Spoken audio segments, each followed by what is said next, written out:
Hello and welcome to the Green Seas podcast from TradeWinds.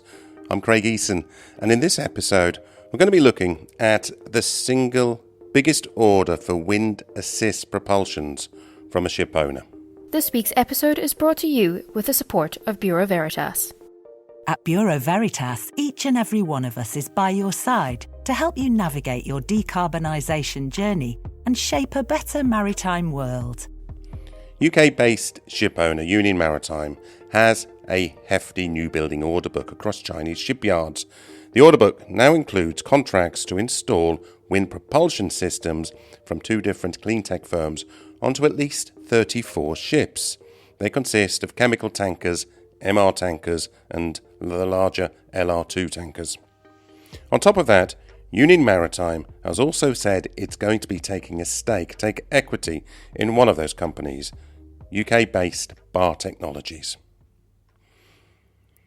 Now, wind propulsion has become one of the hot ticket techs in the industry as owners and operators look for ways to keep vessels ahead of the regulations. Now, while the announcements of orders have been frequent, they usually revolve around single vessel installations, usually as owners dip their toes into the market. What Union Maritime has now decided to do could then have a huge impact on how other shipping companies perceive the industry. Here's Laurent Cadji, Union Maritime Chief Executive, on the benefits of his company being able to build up a fleet performance team within his outfit and then looking at the technologies they want to install. We took the decision a couple of years ago when we set up the fleet performance team to empower the team to bring ideas of how we were going to evolve the fleet in line with our desire and vision to reduce emissions and create a fleet that would suit the transition that we believe very strongly is necessary for the world and for the way we want our business to evolve and develop. And so the fleet performance team, the value that team has brought has been huge in providing us at the management level clarity as to the best way for us to achieve that transition.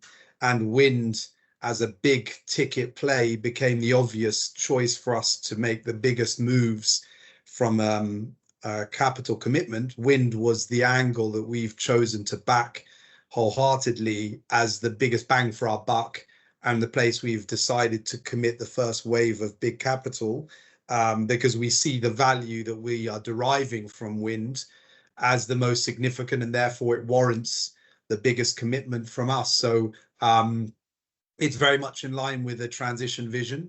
So wind is obviously where we're leading from a big vision perspective, but we're working on a lot of other visions and that's where the link up with Bar is exciting. We see the collaboration between the companies as leading us down a path that we're starting on now, but one that we think will be a continuum and one that we are going to be committing wholeheartedly and investing more and more as we move forward.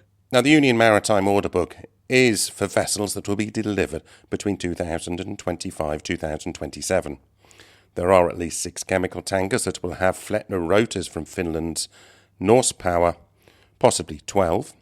The Union hasn't made a clear decision on the second half of its chemical tanker order book. Then there are the company's LR2 and MR tankers, which will all have Bar Technology's wind wings installed.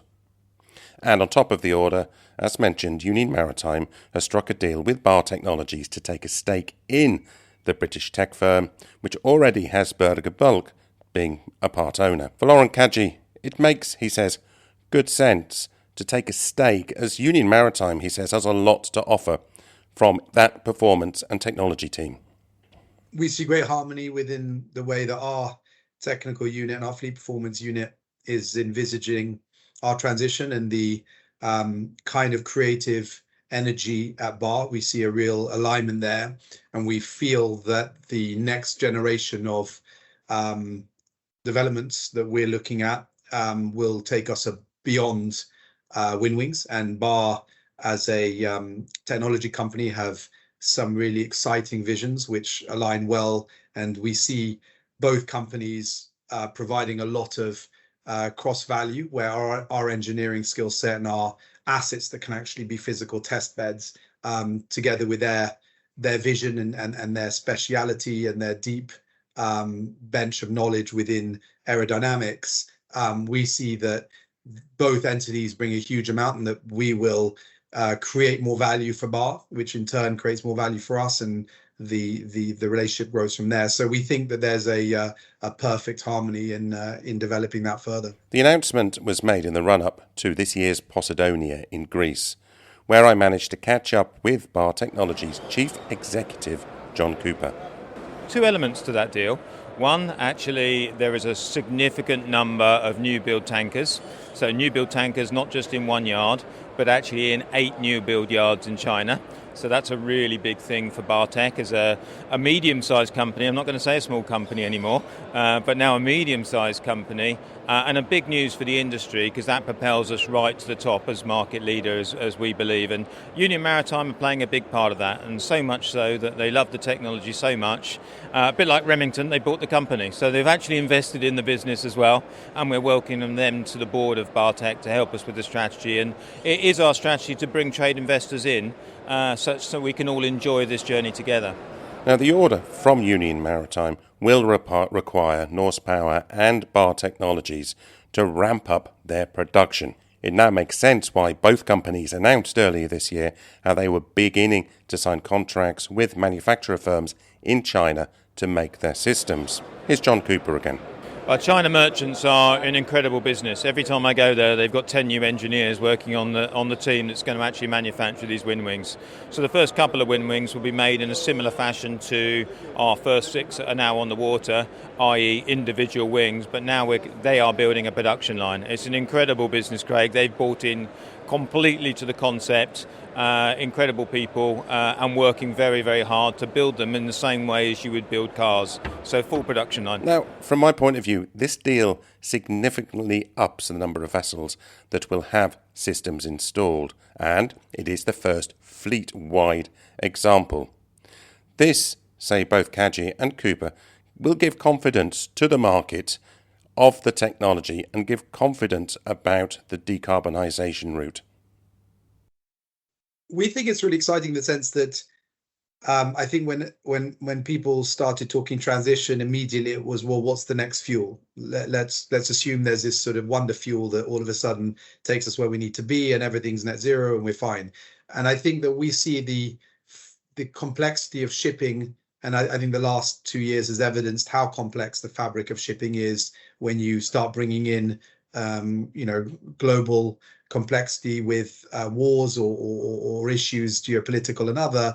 It underlines how complex and how fragile the global trading networks are. So I think we see it as a complicated journey when you look at different asset classes, different trading systems, that actually is quite complicated. It's not a one size fits all. And we think that understanding and evolving and working in a collaborative manner between companies as we move forward to a new era is actually really important. So we think that for us, it's going to be looking, and we're obviously expanding into dual fuel as well. We will be launching the most advanced LR2s with dual fuel and wind. So we think that wind is one string in our bow. LNG we think is a good transitionary fuel, and we're backing it. We're excited in it, but we think there is a lot more to come, and evolving current designs, making them more efficient, and then where that takes us in terms of the next evolutionary piece. We think it's quite iterative. So one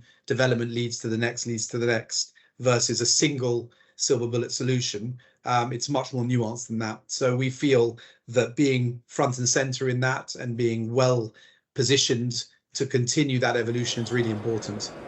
The wind industry does actually suffer a tiny bit from people quoting max thrust rather than real numbers through voyage, and I think that's why people are actually a little bit reticent to invest to start with. But as you say, this is a massive deal. This is the third company that's actually bought from Bartek. And actually, we want to go further than just announce events, because we want to give confidence to the market. So we've had all of our results verified by DNV. You may have seen that announcement. But also, we're the only company that's really prepared to put our money where our mouth is, and we're giving an absolute guarantee. So Union Maritime, I asked them to take a guarantee from me. That sounds a bit strange coming from the CEO of a technical provider, but actually we wanted to guarantee our results, because there's no risk to us. We know the power of these wind wings. We know we're saving 1.5 tonnes of fuel a day, and we want others to enjoy that guarantee. Well, that was John Cooper, CEO of Bar Technologies, and Laurent Cadji, CEO of Union Maritime, talking to me about the announcement of the new building orders that will have wind assist systems installed across Chinese yards. Well, that's it for this episode. Please remember to like, subscribe and follow TradeWinds Green Seas podcast. We'll be back in a week, and you'll find a whole range of technology, environment and sustainability stories on tradewindsnews.com. And before I go, don't forget we've also got TradeWinds Wavelength, which comes out once a week on a Friday. This is the Green Seas podcast. My name's Craig Eason. Goodbye.